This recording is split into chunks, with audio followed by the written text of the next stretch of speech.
पर हेडलाइंस निकल के आ रही है? जी, सबसे पहले जैसे आपने कि ट्रंप की बात करी, वहाँ पे जो सागा क्रिएट हुआ है उसके कारण जो 18% हमारा अग्री ट्रेड था और अभी तक जो खबर सामने आ रही है कि 15% लग सकता है, उसके लिहाज से कुछ सेक्टर्स आज फोकस में रह सकते हैं, जैसे कि टेक्सटाइल, जेम्स एंड ज्वेलरीज और फार्मा कंपनीज। थोड़ा सा जो रिलीफ आता हुआ नजर आ रहा है उसके कारण यहाँ पे पॉजिटिव मोमेंटम देखने को मिल सकता है। साथ ही स्टॉक स्पेसिफिक एक्शन की अगर मैं बात करूँ तो IDFC फर्स्ट बैंक आज अपने रडार पर रखिएगा।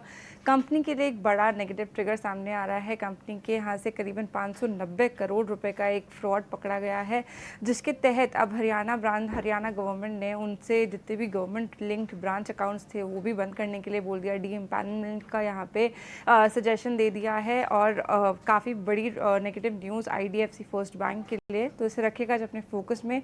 साथ ही UPL के लिए एक बड़ा पॉजिटिव ट्रिगर सामने आ रहा है। कंपनी अपना इंडियन और इंटरनेशनल का जो क्रॉप प्रोटेक्शन बिजनेस है उसे मर्ज करके अब सिंगल एंटिटी में कारोबार करने के लिए यहाँ पे उन्होंने कंसोलिडेशन का अप्रूवल ले लिया है और अब आप देखेंगे कि ये दोनों एंटिटीज़ मिलकर दुनिया की सबसे सेकंड लार्जेस्ट बड़ी pure play crop protection segment में काम करने वाली कंपनी बन जाएगी, तो इसे भी रखिएगा आज अपने फोकस में। साथ ही सिप्ला के लिए एक नेगेटिव ट्रिगर, US FDA ने इनकी जो मैन्युफैक्चरिंग फैसिलिटी थी जहाँ पे सप्लाई पार्टनर है परमाथेन, उसे OIA का डेजिग्नेशन दे दिया है, तो इसे रखिएगा आज अपने फोकस में।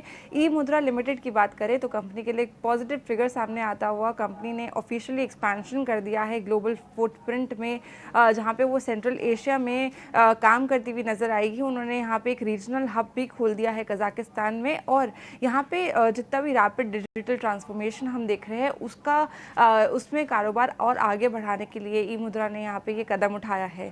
साथ ही रेलटेल और अशोका बिल्डकॉन को भी रखेगा आज फोकस में। कंपनीज के लिए एक पॉजिटिव ट्रिगर है, दोनों ही कंपनीज को एक लेटर ऑफ इंटेंट्स मिला है महाराष्ट्र गवर्नमेंट के लिए, महाराष्ट्र गवर्नमेंट से, जिसके तहत वो 5 साल के कॉन्ट्रैक्ट में यहाँ पे साथ में आए हैं। करीबन 1136 करोड़ रुपए का ये कॉन्ट्रैक्ट रहने वाला है।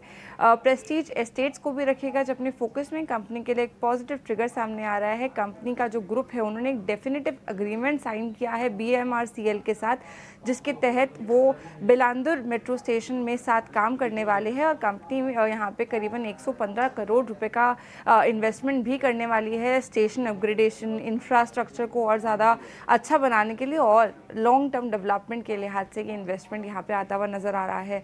साथ ही WeWork इंडिया के लिए भी एक पॉजिटिव ट्रिगर है। कंपनी ने एक लीज डीड में एंट्री ली है बेंगलुरु में, वो कैपेसिटी और ज़्यादा अपनी बढ़ाने के लिए ये लीज अग्रीमेंट में साथ आया है, जहाँ पे उनका इन्वेस्टमेंट करीबन 42 करोड़ रुपए का उन्होंने बताया है और यहाँ पे वो 3100 डेस्क और ऐड करने वाले हैं इस इन्वेस्टमेंट के जरिए बैंगलोर में।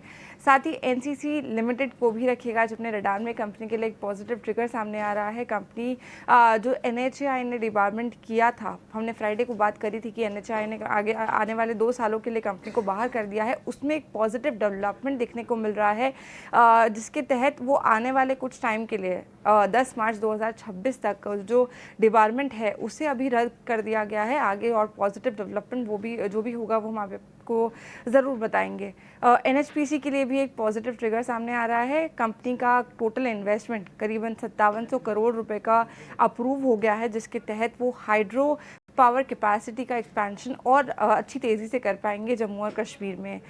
लास्टली आज लॉक इन पीरियड्स भी ख़त्म हो रहे हैं कुछ स्टॉक्स के, जहां पे नेगेटिव प्रेशर बनता हुआ नज़र आ सकता है। पहला नाम है विक्रम सोलार का, करीबन 29% की लॉक इन एक्सपायरी यहाँ पे देखने को मिल सकती है। जारो इंस्टीट्यूट ऑफ टेक्नोलॉजी के 1% शेयर्स जो है वो आज उनकी लॉक इन एक्सपायरीज होने वाली है और शैडो फैक्स टेक्नोलॉजी के करीबन 6% शेयर जो है उनका भी आज लॉक इन एक्सपायर होने वाला है। तो ये कुछ तमाम स्टॉक्स इनको रखना चाहिए अपने फोकस पे। मिताली, तो clearly in stock specific action पर आज हमारी भी नज़र रहेगी और उसी के मुताबिक जो है आपको स्ट्रैटेजी बनाकर चलनी है। लेकिन चलिए हम आगे बढ़ते हैं और वक्त हो गया एक छोटे से ब्रेक का, लेकिन ब्रेक के उस पर कमोडिटी बाजार पे फोकस करेंगे। एक्सपर्ट हमारे साथ जुड़ेंगे, उनसे चर्चा होगी, तमाम कमोडिटीज़ पर बने रहेंगे।